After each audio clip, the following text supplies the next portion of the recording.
Base sa aking karanasan dito na nagtatrabaho sa loob ng laboratorio, merong mga pasyente na nagsasabi na, "Sir, bakit ganun mataas yung kolesterol ko? Wala naman akong nararamdaman." O baka kung ikaw nakakaramdam sa ganyan, yung feeling mo parang ang lusog-lusog mo, pero pag test mo, mataas na palang kolesterol mo. Paano nga ba malalaman kung ikaw ay may mataas na kolesterol?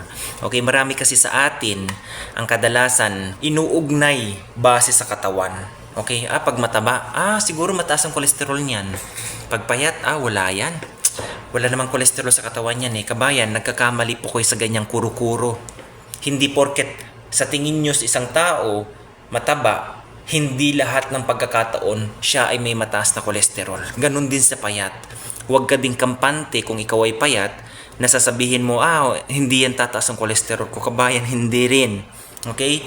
Yung sa mga taong matataba, mataas lang ang tsansa nila na magkaroon ng sobrang taas na kolesterol.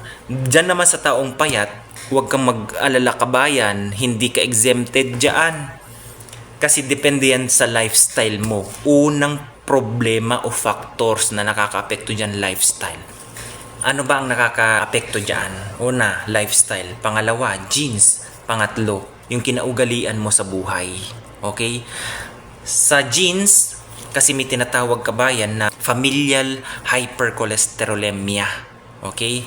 Simula nung bata ka pa, nandyan na yan. Yan talaga ang ano nyo. Yung tipo ba na mataas ang kolesterol mo pero wala kang nararamdaman. Ganyan din sa mga payat. Bakit? Lahat ba ng naaatake sa puso o na-stroke matataba? Hindi kabayan. Bakit marami pa rin ang na-stroke na mga payat? Nagkakasakit sa puso o na heart attack dahil sa mataas ang kolesterol ng mga payat. So, walang exemption dyan. Okay? Nakadepende yan kung ano ang lifestyle mo. Kung ikaw na tao, mahilig ka kumain ng trans fat, saturated fat, sa tingin mo, hindi tataas ang mga cholesterol at triglyceride mo. Nga pala, paano ko mga pala malalaman ng cholesterol ko, sir? Walang iba, hindi nakikita yan sa katawan kabayan ha. Nakikita po yan through blood analysis na ginagawa namin dito sa loob ng laboratorio. Kadalasan kasi kabayan, 4 lang nakikita dyan. Total cholesterol, triglyceride, LDL or HDL. LDL, yun yung low density lipoprotein, bad cholesterol. HDL, yan yung good cholesterol. Actually, meron pa yan, chylomicrons o kaya VLDL, pero hindi yan sinasama. Yung 4 na lang ang laging kasama sa report. Ngayon, kung kayo ay may mataas na kolesterol kabayan, kung mataas ang kolesterol mo, tandaan mo, yung low density lipoprotein o LDL, yan yung bad cholesterol, mataas din yan. Kung ikaw naman ay may mataas, okay, na triglyceride at normal lang total cholesterol mo, yung LDL mo normal yan. Kung ano kasi sila yan yung cholesterol at bad cholesterol o yung LDL, proportion yan. Yung triglyceride, mataas ang triglyceride, bababa, sobrang baba. Kapag normal ang total cholesterol mo nalito na kayo.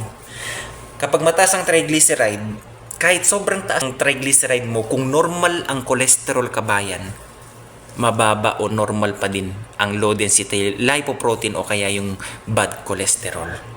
May nagtatanong sa akin, sir, bakit yung HDL ko napakataas? Dapat masaya ka kabayan. Dahil ang HDL yan yung good cholesterol. Yan ang pwede mong pambalansi dyan sa total cholesterol mo, sa triglyceride mo. Ang pinaka-factor talaga dito kabayan na nagbibigay sa pagtaas ng mga total cholesterol, triglyceride, ganyan, lifestyle kabayan. Okay? Lifestyle. Inuugnay kasi natin yan Hindi porket sasabihin ng tao, okay yung timbang mo. Normal ang timbang mo.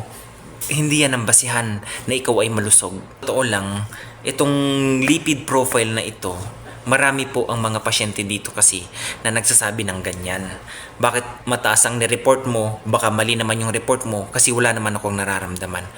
Possible na possible po yan na nangyayari. Kung pinakabaguhin mo na lang dyan, ano ba yung babaguhin, sir?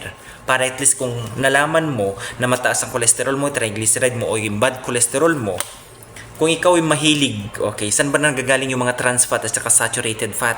Fast food. Ang gagawin mo, i-reverse mo. Okay? Baliktarin mo yung sitwasyon. Huwag ka na mag-fast food. Anong kakainin mo? Siyempre, diyan ka na magugulay. Diyan ka na mag-lean meat. protein, kung saan yung mga alam mong healthy fruits and veggies ka na ngayon. Okay? Kung ikaw ay dati nang hindi nag-exercise pero puro kain ka ng kain ng mga ganyang mga fatty foods, mag-exercise ka na. Yun lang ang pambalanse dyan. Okay? Dun sa genetic factor naman kasi, yung familial hypercholesterolemia, simula nung bata ka kasi nandyan na yan eh. Ang pinakadelikado po kasi sa ganyan, based sa data, kapag meron na kayo naramdaman yan, ibig sabihin sobrang taas na yan. Okay? So wag nyo nang antayin kabayan na kayo ay aatakihin. Kapag may naramdaman na kayo kahit papano, konti, magpa-check up na kayo. Ito lang kabayan ha. Pure information lang ito. Hindi po ito medical advice ha. Isang kaalaman lang kasi dito sa laboratory, yan lahat ang nag-e-experience ko sa totoo lang na pwede kong maibigay sa inyo ng awareness. Hindi lahat po ng tao, ulitin ko, hindi porket iyan ay mataba, mataas ang kolesterol. Hindi porket siya ay payat, mababa ang kolesterol. Hindi po. Walang exemption. Malaki lang ang tsansa sa mga matatabang tao na magkaroon ng mas mataas na kolesterol. Madaling kapitan, ika nga nila. So kung nakaya mo nang kainin yung mga trans fat at saturated fat, bakit? Marami naman din mga herbal na prerequisite sa mga ganyan. Okay, may mga videos ako dyan, baka gusto mong panoorin, pwede mong gawin yan. Samahan mo ng una, disiplina at pananalig sa Diyos. Na yung ginagawa mo through sa herbal na pamamaraan ay gagaling ka through dyan. Okay? Nababalanse mo ba? Walang ibang mag-i-stabilize o magiging gusto mong mapabuti ang iyong kalusugan kundi ikaw lang kabayan. Wala nang iba. Hindi nanay mo, hindi tatay mo, at hindi kapatid mo, at hindi barkada mo. Ikaw lang mismo ang nakakapagbigay ng kagandahan sa iyong kalusugan. Okay? God bless po. Bye-bye.